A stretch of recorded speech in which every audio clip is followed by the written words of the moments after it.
लोगों ने कल पढ़ा था स्पॉन्जिया, आज हम लोग पढ़ेंगे ड्रोसेरा। और ड्रोसेरा की क्या खासियत है और कैसे ये इफेक्ट करती है, इस पर हम लोग बात करेंगे। तो हैनिमैन ने अपने मेट्रिया मेडिका प्यूरा में लिखा है कि ड्रोसेरा उन्होंने कैसे एपिडेमिक वूपिंग कप में इसको प्रयोग किया। तो वहाँ पर उन्होंने इंडिकेशन दिया है कि सिम्टम नंबर 135, 137 और 144, 145 एंड 149। ये इन्होंने बोले कि ये सिम्टम अगर आप इनको समझते हैं तो आपको आसानी होगी। और उन्होंने बोला कि 143 का सेकेंड पार्ट, उसमें मतलब दो पार्ट है, उस सिम्टम को अगर आप लेते हैं तो आपको आसानी होगी। तो 135 से शुरू करते हैं। When coughing pain in the hypochondria, right या लेफ्ट किसी में भी, लोग कहेगा यहाँ पेन होता है। इसको लोग कई बार बोलते हैं कि खोखी में पिला रहा है। ठीक है। एक symptom across the chest a violent pain when sitting also independently of the cough which is composed more of pressure than shooting and goes off unmoving. The part also etches when touch.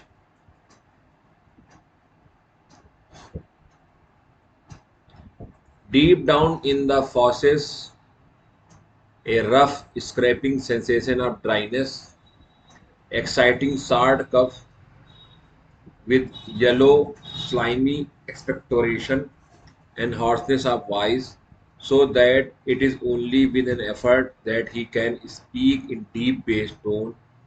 अब यहाँ second part ये, at the same time, he feel an oppression of the chest as something that kept back the air when he cupped and spoke. So the breath could not expelled. यहाँ लगता है सांस निकल नहीं पा रही है। वहां पे जब हमने कल स्पॉन्जिया पढ़ी थी तो स्पॉन्जिया में था कि सांस जा नहीं पा रही है। स्पॉन्जिया में लग रहा था कि कार्क लगा है और कार्क की वजह से सांस जा नहीं पा रही है। यहाँ पे है कि यहाँ पे वो फंसी है और वो फंसने की वजह से एक्सपेल नहीं हो पा रही है। 144 कफ coming from quite deep down in chest. तो कफ कई बार आपका थ्रोट से आता है, थ्रोट पिट से आता है, यहाँ पे डीप डाउन चेस्ट से आ रहा है। ये लंग्स आपके हो गए, यहाँ पे बहुत डीप डाउन चेस्ट से आ रहा है। Cough the impulse of which follow one other so violently that he can hardly get his breath. Cough इतनी तेज आता है कि पेशेंट सांस नहीं ले पाता है। In the evening, while lying in bed, when he breathed out a sudden contraction of the hypogastrium, which make him leave as though he would vomit and excite coughing. उसको पेन होगा, उसको लगेगा कफ उल्टी हो गए और उल्टी होगी लगेगा महसूस और कफ होने लगेगा। तो टिश्यूज में क्या है, act powerfully upon the respiratory system through its influence on pneumogastric nerve. Attack of cough are spastic, यहाँ पे स्पास्टिक होगा लाइक क्यूपरम मेटालिकम। ठीक है। हेमरेज यहाँ ब्लड लाइट ब्लड होगा, rapid emaciation with acute phthisis. That इसी वजह से इसको डॉक्टर शंकर ने ट्यूबरकुलर मियाजम में रखा है। Gnawing pain, stinging pain in joint and long bones, ये लॉन्ग बोन्स को इफेक्ट करती है। ठीक है। अब इसका जो है mental symptom, depressed by persecution of others on all side and also discourage and solicitous about future, anxiety with flashes of heat when alone, especially in the evening, also when awaking at night, as he would impel him to commit suicide by drowning. Great mistress। इस दवा जैसे मैंने कल बताया था कि Spongia correspond करती है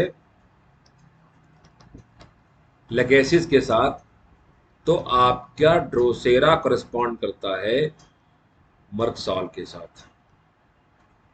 ये पॉइंट बहुत समझने वाला है, इससे आपको कई चीजें आसानी से समझ में आ जाएंगी। जैसे ये पॉइंट देखो, इससे आपको समझ में आएगा। Obstinate prosecution of resolution, he had form self willed obstinate insist upon.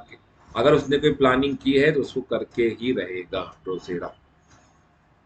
Drosera के बारे में डॉक्टर शंकरन जो आज मॉडर्न मास्टर उन्होंने क्या लिखा है, ड्रोसेरा इज ट्यूबरकुलर रेमेडी, जो मैंने पहले बताया कि किस वजह से उन्होंने इसको रखा।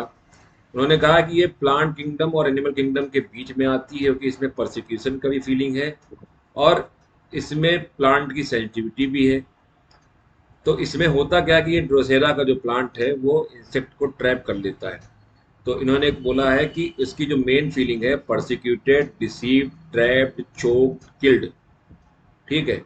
तो यहाँ पे जो छोटा सा भी इरिटेशन होता है, उसकी सेंसिटिविटी की वजह से पेशेंट बहुत भयानक तरीके से रिएक्ट करता है। इन्होंने फिर वहां पे उठाया है doctor Phatak sir materia medica का they are suspicious, fear of being alone and suspicious of friend, imagine being deceived by spiteful.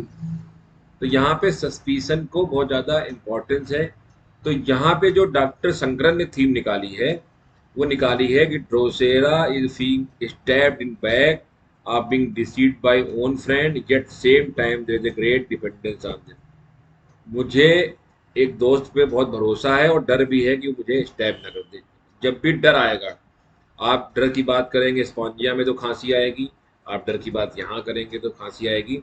There is a feeling of weakness due to which he dependent, but the same time he feel weakness is being taken advantage of। मेरी कमजोरी, मैं कमजोर हूँ इसलिए मैं dependent हूँ, लेकिन मेरी कमजोरी से मेरा कोई फायदा ना उठा ले। टिपिकल ट्यूबुलर फीलिंग है। और Drosera being harassed by others and let down by his own friend. तो ड्रोसेरा का जो रिएक्शन आएगा, ऑपरेशन, घुटना, और उसका रिएक्शन आएगा रेज, सीकिंग, वायलेंट। और ड्रोसेरा का जो सुसाइडल इंक्लिनेशन है। तो ड्रोसेरा को आप पढ़ें और समझें। और यहाँ पे एक चीज जो आप डिफरेंशिएट कर सकते हैं कि ड्रोसेरा को सांस एक्सपेल करने में प्रॉब्लम आ रही है, जो हैनीमैन सर ने बोला है। तो यहाँ पे एक्सपेल करने में, वहाँ पे सांस स्पॉन्जिया में जा नहीं रही है। अगर आप इसको मेंटल फिजिकल लेवल पे डिफरेंशिएट करते हैं, मेंटल लेवल मैंने बताया कि Spongia is corresponding to Lachesis and Drosera is more near to मक्सॉल। Thank you. इसको पढ़िए, छोटी सा एक लेक्चर ये सुनिए इसको ध्यान से।